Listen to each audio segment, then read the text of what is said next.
네, 안녕하세요. 백고소녀입니다. 오늘은요, 제가 이제까지 겪었던 혹은 목격했던 그 해고당한 친구들, 아니면 뭐 계약이 갱신이 안 된 그 경우, 그런 이야기 좀 해볼게요. 물론 저도 경험이 있습니다. 저도 처음에 잘렸죠. 자, 볼게요. 일단은 뭐, 처음에 취직을 하면은 아마 그 시용기간이라는 게 있을 거예요. 대부분 있습니다. 그리고 그게 대충 3개월 정도 돼요. 예. 3개월을 일을 시켜보고, 예. 일을 너무 못한다. 아니면은 일을 할 준비가 안 된 것 같다. 얘는 안 맞는 것 같다. 뭐 그럴 땐 어쩔 수 없이 뭐 그 기간 안에 잘라야죠. 근데 보통은 안 잘립니다. 그리고 제가 이제 한 10년 일했잖아요. 일본에서 보니까 시용 기간 이 3개월은 어떻게든 안 잘리려고 되게 성실한 척을 하고 막 그 착한 척을 하다가 시용 기간 끝나자마자 확 태도가 변하는 사람도 있긴 있었어요. 어쨌거나 그러니까는 이 3개월 안에 뭔가 얘는 못 쓰겠다라고 그렇게 판단하기도 힘들어요. 예, 회사 입장에서도 그렇습니다. 예. 뭐 어쨌거나 저희는 불안하죠. 예. 그 고용 당한 입장에서는 예. 피고용인이라고 하죠. 그쪽 입장에서는 좀 예, 불안하죠. 근데 별일 없습니다. 일반적으로 잘 안 잘려요. 예.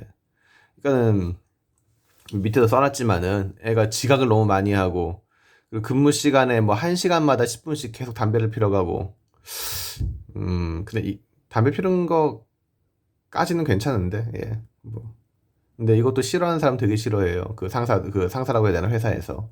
예. 뭐 빌딩이 20 몇 층, 뭐 30층 이런 데 있는데 사무실이 그런데 1시간마다 한 번씩 1층 가서 담배 피고 오고 그럼 뭐 일 시키려고 뭐 물어보려고 찾으면 계속 없고 그러면은 이미지가 좋아질 수가 없죠. 예. 그리고 이제 뭐 시킨 일을 안 하든가 예. 업무 지시 불이행이라고 해야 되나 뭐 태도 문제예요 결국에는. 일을 애가 좀 못한다 애가 좀 실수가 있다 그런 거는 상관이 없어요 솔직히 3개월 동안에 보는 거는. 근데 애가 얘는 정말 뭐지? 이런 그런 친구들이면은 아마 예 잘릴 겁니다. 제가 직접 본 게 그 한 친구가요 파견을 보냈어요 회사에서. 예 그랬더니 첫날은 잘 갔다가 둘째 날에 그 감기약을 먹고 잤는데 눈 떠보니까 오후 1시였대요. 그 부재중 통화가 잔뜩 와 있고. 예. 그러더니 그 다음 달에 잘리더라고요. 예. 그 파견 계약이 한 달짜리가 안 됐어요. 이제 막 회사 입장에서는 새로 그 개척한 고객이에요. 새로 그 영업을 시작한 고객인데 거기에 파견을 처음 보내놨더니 쉬운 일이고 어려운 그 뭐랄까 가까운 회사에 대단한 일을 하는 것도 아닌데 둘째 날부터 그냥 안 나가 버렸다. 그러니까는 뭐 애는 뭐 감기약을 먹고 자서 그렇다는데 뭐 증거는 없잖아요.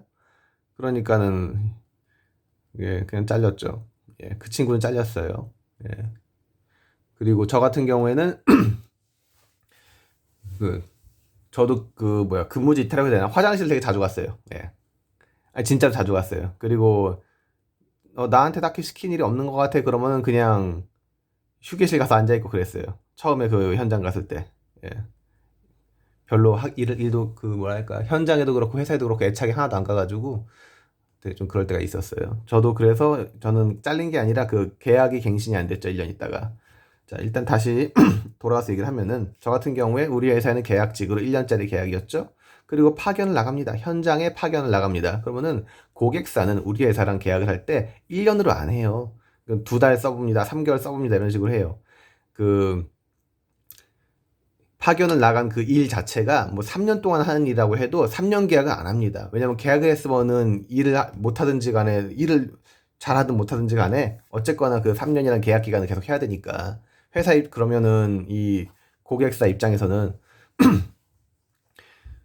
앞으로 상황이 어떻게 변할지도 모르는데 길게 계약할 수가 없으니까 이게 쪼개서 쓰는 거예요. 2개월 계약, 3개월 계약 이런 식으로요.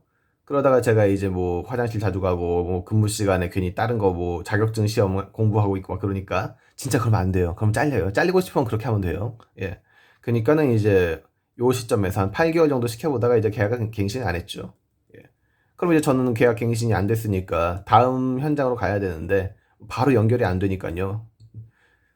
뭐 저한테 맞는 그 고객사를 우리 회사에 있는 영업직이 바로 찾아오는 게 아니잖아요. 그러니까 다시 오피스로 돌아갔죠. 우리 회사 그 사무실로. 그랬더니 이제 1년 계약 끝나면은 이제 갱신 안 할 거라고 하더라고요. 그래가지고 한 3개월 앉아 있다가 그냥 나왔어요. 예, 마지막에. 예. 그런 경우도 있습니다. 근데 어쨌거나 뭐 말씀드리자면은 시용 기간이 그렇게 막 엄격하게 애들을 뭐 감시하고 뭐 테스트하고 그런 건 아니에요. 이것도 그 잘라야 될 애를 그 찾아내기 위한 거지 꼭 뽑아야 될지 말지를 결정하는 게 아닙니다. 일단은 그 시용 기간을 포함해서라도 그 계약, 그 고용 계약을 했다라는 거는 회사에서 얘를 써봐야겠다. 얘는 일을 해도 되겠다라고 판단이 됐기 때문이에요. 목이 잠기네. 물 좀 마실게요.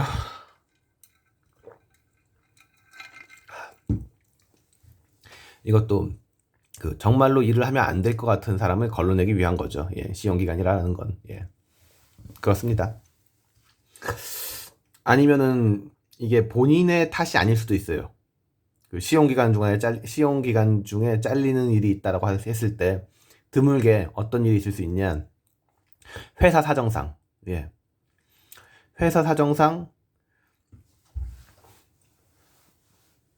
고용을 이어갈 생각하기가 힘들 것 같다 그러면은 시용 기간 중에 자를 수도 있습니다. 예. 시용 기간 중에. 예. 뭐 영업이 아무리 돌아다녀도 일자리를 못 찾았다. 예.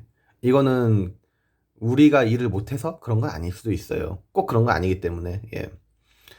그런데 회사 입장에서는 만약에 그 신입사원을 뽑아놨는데 또 뭐 IT 파견 회사라고 할게요. 파견을 보내야 되는데 3개월이 지나도록 얘를 아무데 면담도 제대로 못 갔고 면담을 해보니까 옆에서 보고 있어도 얘가 어느 고객사에서 이렇게 뽑아줄 것 같지가 않다. 그러면은 근데 만약에 아직 시용 기간 중이다 그러면은 예 3개월이니까 좀 그 고용 계약을 그만하자라고 할 수도 있겠죠. 예 그렇습니다. 어쨌거나 뭐 그 나는 일반적이게 뭐 보통으로 일을 하는 사람이다 최소한. 그리고 이런 뭐 이상한 태도의 문제는 없다 그러면은 뭐 회사에서 잘릴 일도 없고 현장에 나가서도 잘릴 일은 없을 겁니다. 예.